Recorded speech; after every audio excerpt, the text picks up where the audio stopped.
Welcome to the Raven Lunatics, episode 5. Episode 6. I'm Dwight and McPherson, comic writer, editor, and publisher, and I'm joined by my co-host. I'm Chris Sentner, the curator of the Edgar Allan Poe Museum in Richmond, Virginia. Awesome. Tonight, our special guest is, I know we had to work really, really hard to get this special guest, okay? So I really hope you appreciate it. But our special guest is Chris Sentner. Chris, welcome to the show. Good to be here. Yeah. You've been very, very busy lately, haven't you? Why don't you tell us what you've been up to? Well, the summer is always a big time at the museum, and we're gearing up for Halloween. Halloween is kind of like our Christmas. So we're going to have a lot going on over the next few months. But over the summer, we've been having the monthly unhappy hours. So the fourth Thursday of every month, we have an unhappy hour at the Poe Museum. It's kind of like a happy hour, except it's the museum, so it can't get but so cheerful. We have live music, a cash bar provided by a local brewery. There's food provided by local restaurants, and it's just a good time to come to an after-work, relaxing atmosphere, see the museum, and sometimes see some things that aren't usually on display. Sometimes we'll bring out some pieces for a little curator's corner. And we have Poe performances at the event. Sometimes Poe characters will show up. So you never really know what to expect. But in the next few weeks, we're going to be all over the place. Next weekend, the 21st, 22nd, 23rd of September, I'll be at RavenCon speaking about the Telltale Heart, which just turned 175. Wow. So imagine that. Poe's best known story, this influential horror story that really gets you inside the mind of the killer. It's 175 years old now. Also be speaking about Poe and spiritualism. And then coming up the following month, we're going to be traveling. I'm not going to be traveling, but we'll have Tyler Minks from the museum going up to Baltimore. The 5th, 6th, and 7th are having the big international Poe Arts and Music Festival up there. Nice. At the Poe House, to benefit the Poe House in Baltimore. And then October 20th, I'll be speaking at Magnolia Grange for the Chesterfield Historical Society about, again, Poe and spiritualism. On the 14th, I'll be speaking to Bonaire Historical Society about spiritualism. A lot of people are bringing them in to talk about spiritualism for some reason. I really want to talk about pandemics and plagues and things, but that's what people want to talk about for Halloween. Right. Then on the 27th, we have Poe's Pumpkin Patch. And if your kids are a little bit too normal and too boring, you can bring them to the Pumpkin Patch at the Poe Museum and make sure they grow up good and weird. So we have Poe-themed fun and games. You wear your costume. Even adults who wear the costume get a special discount for the event. And we plan on going all day into the evening.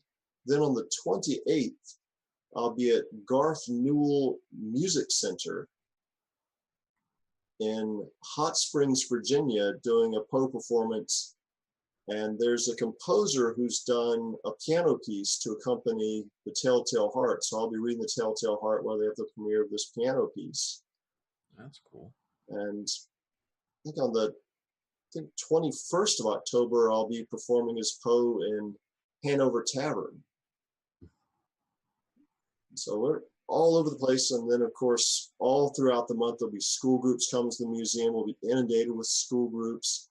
So just a good time. And also it's the anniversary of Poe's death, October 7th, yes, which this year falls on a Sunday. So Richmond Discoveries is having a Poe's death-themed dinner in Richmond. So you want to check Richmond Discoveries websites and find about their Poe-themed dinner. So on top of all that stuff, I also represented the Poe Museum at the International Poe Hawthorne Conference in Kyoto. And got a chance to travel over to Japan and see what people over there think about Poe. And he really is an international phenomenon. The Poe Hawthorne Conference had hundreds of people. We had 14 different countries show up. Wow. And we got to see how people understand Poe in different contexts. A lot of people are talking about Poe and visual art. They're fascinated with the various interpretations that visual artists have made to Poe's works. And if you've heard of the illustrator, the graphic artist Richard Corbin, who's done several influential Poe adaptations from the 1970s all the way up till today. Recently, I think 2 years ago, he did Spirits of the Dead, another Poe anthology. They're teaching his graphic novels in Russia as a storytelling masterclass. I love that. But we're also learning about how professors in universities and schools around the world are trying to teach Poe, because he's world literature, and a lot of the students who study him, they'll maybe go over him once in world literature class, but maybe never read his works again. Sometimes students aren't exposed to him unless they're studying English. Mm-hmm. And sure, a lot of students are studying English, and that gives these people a chance to be exposed to Poe then, but they're trying to find different ways to teach Poe. For instance, he wrote a lot about the science of his day and the technology. So now I've seen professors in Spain and Japan and elsewhere are trying to use Poe's literature as a way to teach the history of science. What were the 19th century's public's perceptions of science? And how is Poe showing that unique way of looking at the history of science? And there was another professor, he was teaching at a college, I believe right there in Japan, and he said that he teaches Poe's works in translation because it helps his students' maturity level. And he explained that what's interesting about Poe is that his narratives aren't straightforward, that they're often told by unreliable narrators. The point of view is very subjective in a lot of Poe's tales. So when you're reading it, you're not just reading it as a straightforward narrative, like saying the chicken just crossed the road. You're seeing it from different perspectives, you know, from the perspective of the road or from the perspective of the chicken, where you're saying, well, is that really a road, or did he cross a path with the telltale heart? Is he really insane? Is he pretending to be insane? And what's the truth and what's the fiction within the fiction? And in the narrative author Gordon Pym, if you've ever read that novel, we've got one narrator who begins the story, and then another narrator who takes over for him, and then there's another narrator at the end who fills you in on the things the second narrator didn't see, and is telling you, well, he didn't realize what he was seeing in the walls were actually writing, and that implies that this wasn't just a random cave that he was in, it was probably an underground city. Right. So it lets people see those different layers, and you can see through his use of irony, for his use of humor and foreshadowing, these several different layers, symbolic and otherwise, in Poe's works. And that's something they really enjoyed exploring. So it was a lot of listening to people read papers and finding out that there's a great deal of excitement around the world around Poe. He's somebody that they know over there. That is exciting. You said the visual. I know I lived in Asia for a year.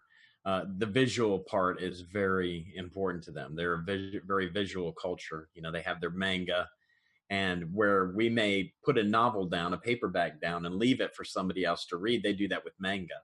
So I've seen men, women, children of all ages have picked up these manga and read them, which in our country, I don't think that would happen. But that's very cool that they're interested in the adaptations. So we need to try to get the Imaginary Voyages of Edgar Allan Poe over there. They definitely need to read it over there. Yeah. If my agent is listening, no, I'm just kidding. What was the thing that surprised you the most? Do you think about the audience that you had? Is there anything that surprised you? That a lot of them are very interested in Poe's perspectives on slavery in the 19th century and what he had to say, what his contemporaries had to say. They're really interested in seeing Poe from that perspective. Mm-hmm. But I was also interested in seeing that there were multiple sessions about Poe and visual arts. Yes. And recently, Barbara Cantalupo, within the past few years, has published a book about Poe's taste in visual arts, what sort of artist he liked, and what sort of artists make their way into his stories. So I think there's a whole field to be tapped into, not only just the art inspired by Poe, but the art that inspired Poe. Sure. For instance, the works of Thomas Sully are referenced in his story, The Oval Portrait. And the Oval Portrait is described as being in the manner of the best heads of Sully. And you sort of think about how Poe is drawing influence from the visual art that he really likes. And there's lots more room to explore. And then it just never ends with trying to explore the different interpretations that other artists have made to Poe. And there's one session that mainly focused on illustrations to Poe's detective stories and to the gold bug through the ages. And we can see the different ways artists in the 1870s, 1880s, 1890s, in the turn of the century, all the way up until today, have interpreted the same scenes from the gold bug. Right. So imagine the character of Jupiter, for instance, how he's portrayed in the 1880s is very different than how he'd be portrayed in 1900 or 1910. Right. And then that's very different from the way he'd be portrayed much later in the 1960s or 70s. Right. I know. You remember the after school specials that we had, and they had the gold bug. Did you see that particular episode? No, I didn't see that one. 70s. Oh, you should check it out. It's definitely entertaining.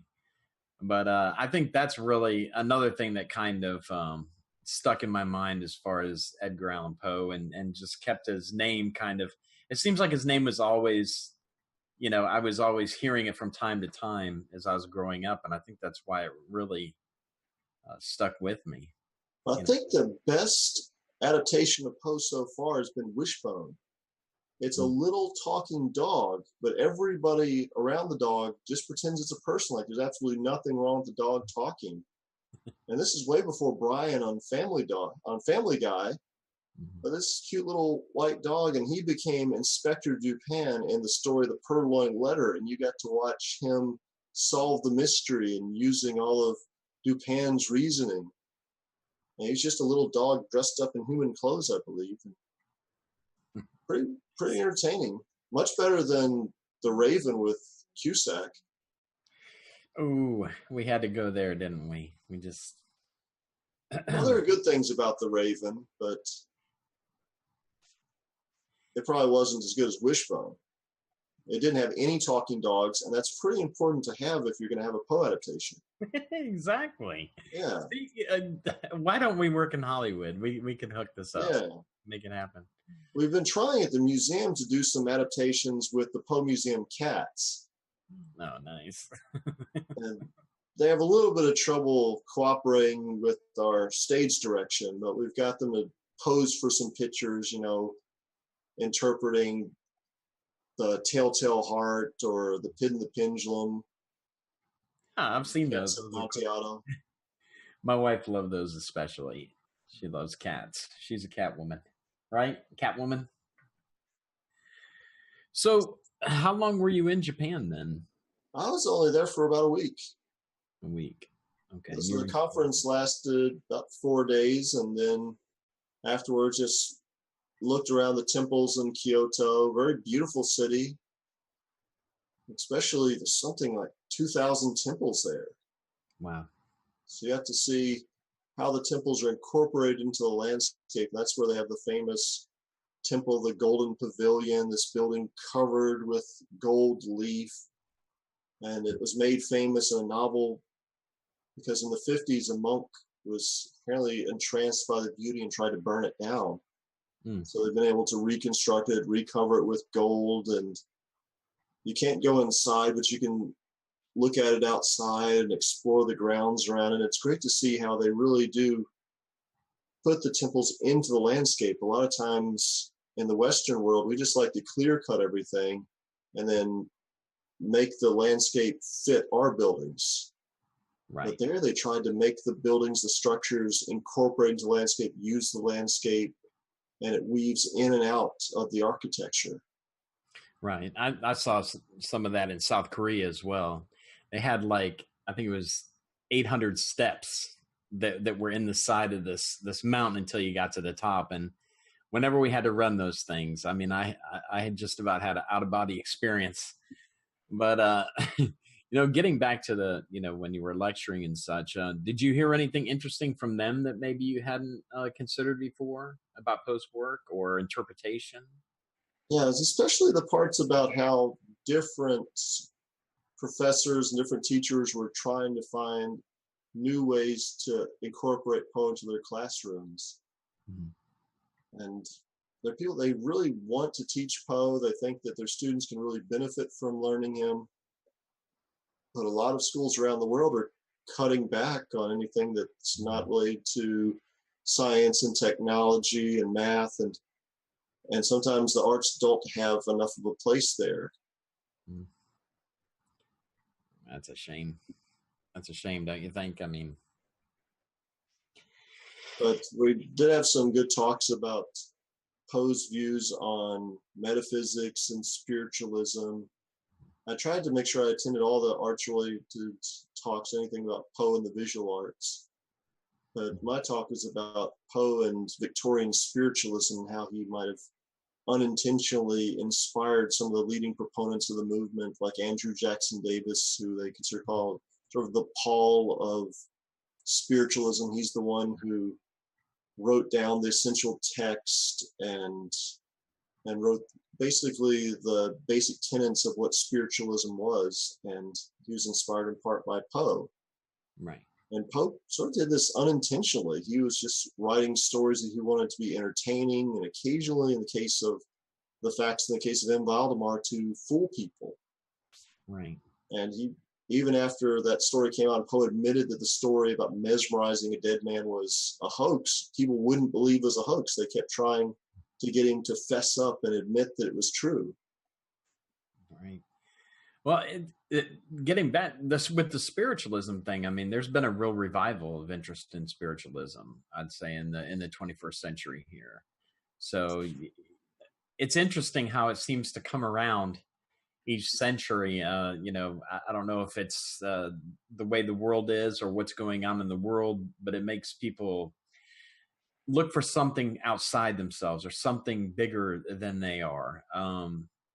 Wouldn't you agree with that? I mean, we all, sometimes I see a lot of people through social media that are, that are down, that are feeling, they're angry and such. They're looking for something bigger, some, does that make sense? They're looking for something to hope in, something to, beyond this world, something beyond this life. And I think that's why it keeps coming around, don't you? And now they're trying to find new ways to prove the existence of something on the side. So now there's EMF detectors, infrared photography. There's all sorts of new devices that people are trying to use to prove the existence of contact with the other side, of paranormal activity. Well, that's what spiritualism was trying to do back in the 19th century. They just didn't have EMF detectors. Right. What they believed was a scientific experiment was automatic writing, or was holding a seance and seeing if the table lifted. That was their science of the time. A lot of it was more speculation. They didn't have quite the devices that we have to measure fluctuations in electromagnetic fields or to record changes in temperature. So they had to rely more upon their senses when they were trying to determine if there was anything there. And that's why the facts in the case of M. Valdemar is portrayed as science fiction, because a guy has donated his body to science, and he says that I'm going to allow you to perform this experiment on me. And they use mesmerism, but mesmerism at the time was considered animal magnetism, was trying to control the magnetic flow within any living being, and use this process, which can involve water or magnets, to suspend the death of this man. and keep him in this state between life and death so he could communicate with him after he was dead. And that was really the height of scientific progress then. After Poe's story came out, a doctor wrote to Poe and said, I've attempted this experiment on one of my patients and it revived him. And Poe thought this was hilarious that people were actually trying this stuff and it worked. That is funny. Although if you read the end of the story, the guy, they wake him up from his trance and he dissolves into a pool of goo before their very eyes. And yeah. I think that might have tipped some people off that it was a fictional account. Isn't that funny? But I think we're all looking for something. We're all looking for something. Like you said, it's become a lot more scientific, the search for the paranormal or spirits. I know I befriended Brian Harnois from Ghost Hunters, and just the what they've been able to do, bringing that onto television and making it more acceptable. And it's definitely interesting. I'm curious what Poe would think if he saw how we were advanced in our search for the afterlife or the spirit of a man. Well, Poe is that point where they had just invented photography. They called it daguerreotypes, and they had just developed the telegraph. So he was at the beginning of this age when they were starting to come up with the technology that led to the technology we have today. Mm-hmm. And back then they would call mediums spiritual telegraph. Is the idea that medium was the medium of communication, just like the telegraph wire was. Mm-hmm. And one of Poe's fiancées was a spiritualist, and she held seances after Poe died, trying to get in touch with Poe's spirit. But Poe himself was seeking some kind of meaning, something that would make sense to him, would be satisfying to him. He wanted to answer those big questions. Where did it all come from? Where's it all going? Why is there good and evil? How does that make sense? If there's a good, benevolent God, how could there be evil? How does this all fit together? How do we fit into the universe? And he wrote a theory of everything book called Eureka. And the idea was that you could connect science and religion and philosophy all together. And Eureka became Poe's last book he considered his magnum opus. He said, I couldn't possibly accomplish anything else since I've written Eureka. And if you read it, it's got a little bit of everything in it. It starts out with a comic letter from the future making fun of philosophers and scientists in the 19th century. And it's full of Poe-esque humor, like he calls this guy the Ram because he's Aristotle. And that's Poe thought that was hilarious, making fun of Aristotle's name. Or making fun of Bacon by calling him Ham. And Poe thought that was funny stuff. And then you move on from that. What he's trying to do is show you that there's different ways of reaching the truth, that it's not just inductive reasoning of observing, drawing up a hypothesis, testing the hypothesis, making new observations, creating another hypothesis, testing that one. He said that just draws you a snail's pace, and it's just going circular over and over again. And then the other one was deductive reasoning, concluding things based on axioms, like the shortest distance between 2 points is a straight line, so that must always be true, or a tree cannot be a tree and not a tree at the same time, so that must always be true. And Poe said, why can't a tree be a tree and not a tree at the same time? Just because it's difficult to imagine doesn't mean it's not so. And so axioms kind of have to be thrown out. We can't just base it on known things, because now we know that Euclidean geometry, that it's not necessarily true that two parallel lines will never cross. Maybe a parallel line could cross eventually. Or now that we know when we fly in an airplane, the shortest distance between two spots isn't necessarily a straight line, it's a curved line. Right. So Poe is thinking of those different ways to reach truth. And he said we need those, but we also need intuition and imagination. Right. So after all that, that's only the first chapter. Then he just draws you into this deeper and deeper until you study black holes, multiple universes, his version of the Big Bang Theory. space-time chaos theory. He poses a solution to Olber's paradox. All of this to try to get at some kind of sense. How does everything fit together? And he said everything was once one, and the universe is all going outward from that initial unity, and eventually it will come back together and be one again. And he proposed the universe to have a beginning and a middle and an end. And where's good and evil fit into that? Where's God fit into that? He tried to figure out, well, what is God? What is God made out of? What's spirit made out of? What are we? And he basically thought that good and evil would all even out when everything was once again one, and everything was whole, and we were all whole, and we were all one, and we were all God. And that's why they did consider the thing blasphemous at the time. It was banned in Tsarist Russia, this idea that we're all God, we're all together. Well, that's sort of a long way of saying that Poe was interested in those questions, and he was asking them. A lot of people think of him just the guy who wrote the scary stories, and he was the guy that wrote the scary stories, but he also was on a lifelong quest to make sense of it all. So if you have a chance, you can read Eureka, and there's some slow spots in there that are very dry, lots of facts and figures. But then if you get to the end, it's all worth it, where he really talks about his intuition and what that led him to theorize as the final destination of all the universe. That's awesome. He was a radical in some of his thinking, but I think he was cutting edge. I know that I've heard some scientists recently talking about studying Eureka and saying, seeing some of the points and saying he was probably onto something here.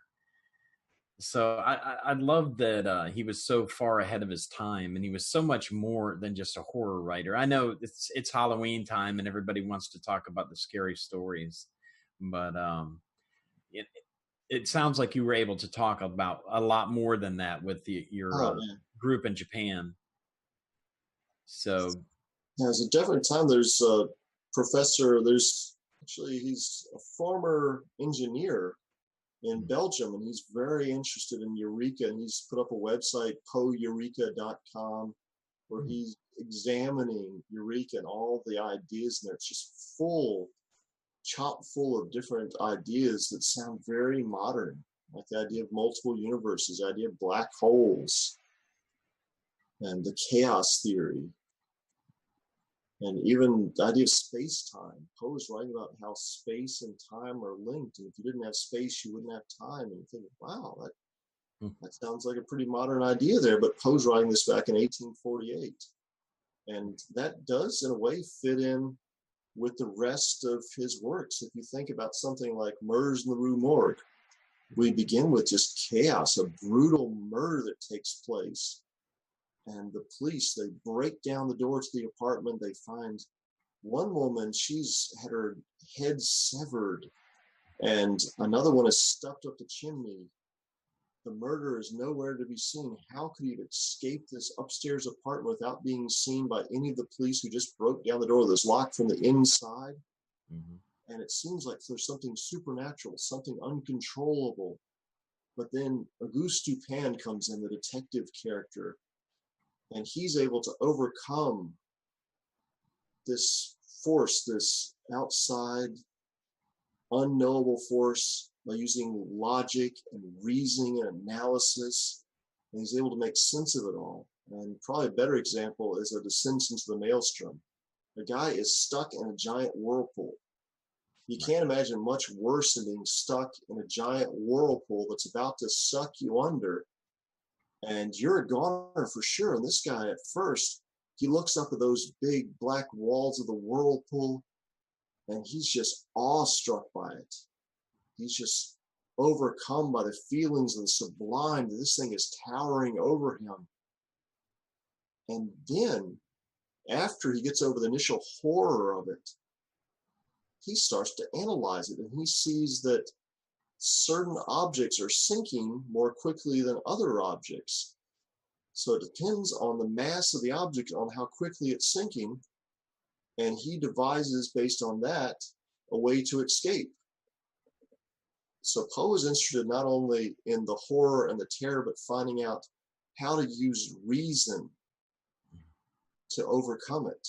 So Poe stood this transitional point, sort of mixed the age of the Enlightenment with the age of Romanticism, with the raw emotion, horror, and awe of Romanticism, with the order, the power of the human mind to overcome it. Right. And I think that's what we get out of Eureka. Sure, absolutely. Well, there's no question he was a genius, not just the scary guy. And I think that's why, the more that we can get, the truth out there about him, I think we're doing a good thing. As we've said on the show before, it's all about Poe. Yeah.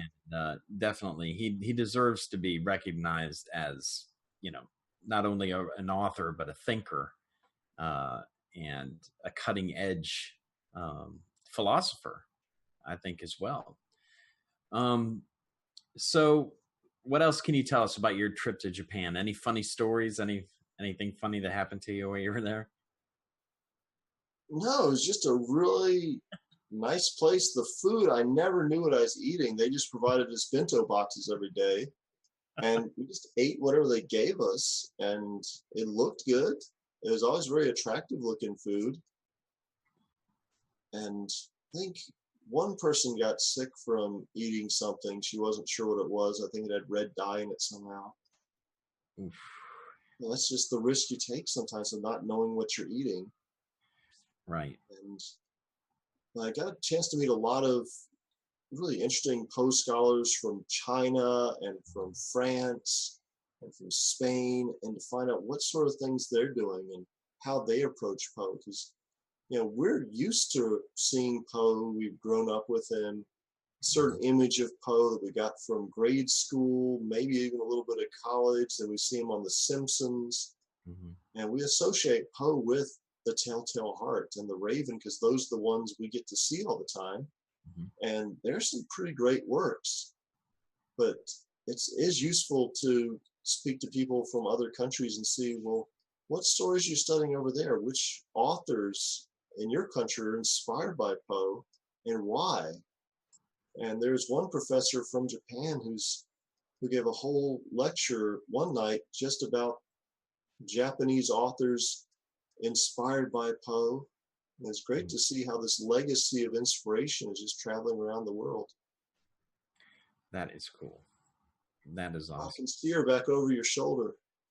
Oh, can you? Honey, you've been spotted. We have a Rebecca spotting. I'm trying to turn off her phone. That is cool. She almost got away with it.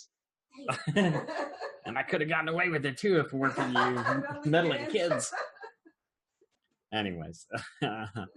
Yeah, she tries to hide, but yeah, like a cat, right? Yeah. And speaking of Kat, I just had the wonderful opportunity. Kat Winters was on our last episode. I had the opportunity to read her upcoming novel, The Raven's Tale, and I actually provided a blurb for the cover. And we will be having Kat back in the very near future. It's a fantastic book, and I'm thrilled that she asked me for a blurb that's going to be appearing on the book. Let me see. You got a ton of stuff coming up, right? I mean, you've listed everything you've got coming up. We have RavenCon. So you got Raven on the mind. But we have MegaCon Tampa Bay that will be the 21st, 22nd, and 23rd. And I'm looking forward to meeting up with some old buddies, creators. We were talking earlier about Francesco Francavilla, and he's done some work with Poe as well. So I'm hoping to get a short interview with him. We'll see how that goes. But we have some really interesting guests that are coming up. Karen Lee Street, she's written 2 novels. It's Edgar Allan Poe and Dupin team up, right? He's actually there. He didn't create him. They're best friends, right? And they actually solve crimes together. So we have 2 books, Edgar Allan Poe and the London Monster, and Edgar Allan Poe and the Jewel of Peru. And she's actually writing book 3 right now. So we will be having her as well. I know we're talking to Grim Grizzly. Why'd I do that? Grim Grizzly. Grimly. Oh my goodness. Yeah. We're talking to Grizz as well about appearing on the show. And you have some other people as well that you've been talking about. Yeah, John Latier, director of The Telltale Heart with Peter Bogdanovich and Rose McGowan. He's interested in coming on the show, so we're looking forward to having him come pretty soon. And Sean Kotz, who is working on a documentary about Poe and the visual arts. And he is going to be coming on the show soon. Awesome. So we say it every show, but if you're writing novels or web comics or songs or interpretive dances about Poe, we want to talk with you. You can visit Cat Winters at catwinters.com. But this book is going to be awesome. It's a young adult book, and it'll do what we're doing here. It'll let a young adult audience see maybe a different side of Poe that maybe they hadn't considered. I know that like the younger generation, they just think we were like born this way, right? We're like, we're old, hi, I just came in this world. I'm an old person. But I think it'll be really cool to show some of Edgar Allan Poe's childhood, what it was like. And I know you've been able to read it too. I've got nothing but great things to say about it. I know it comes out in April this year, but the book is available for pre-order now. Let me see. What else do we have? You have any other notes or anything that's anything you haven't mentioned yet that's coming up? Oh, yes. Fancy Me Mad coming up at St. John's Church in Richmond on the 20th of October. And St. John's Church is where Patrick Henry gave his Liberty or Death speech, but it's also where Poe's mother's buried, his first employer, his last fiance lived right across the street. Wow. So you'll be touring the cemetery at night and meeting the people from his life. They'll be coming back to life for one night only on the 20th to meet you and show you around the place. And anytime you can visit the Poe Museum is a good time, but definitely October is like Christmas for us. It's when everybody comes out of the woodwork, and it's very busy, but very high energy there. Every Sunday at 2:00, we'll have readings of Poe's works or talks by scholars. So there's always something going on pretty much any day of the week you show up, except for Monday because we're closed on Mondays, but other days of the week. Right. And I've been there. Rebecca and I have been there. We absolutely loved it. We got a pretty cool tour when we were down there from this guy. Yeah, you. And it's totally new since you've been there. Uh-huh. It's totally new since you've been there. We got some great new artifacts. We need to get back there. Right now we have Poe's penknife that recently came out of our private collection, so that's on display. We have some of the bottles of cognac that the Poe toaster left on Poe's grave every year on his birthday, along with a note that he left. That's awesome. And we're looking forward to getting more and more artifacts and bringing more of Poe's story to life. And hopefully you can come down there and see these items face to face. There's just no substitute for seeing these things in the flesh. Right. Yeah, and I can attest to that too. That was very cool. I felt very, very close to him, so to speak, during that time. So, yeah, we're planning on getting back there very soon. We'll see what happens.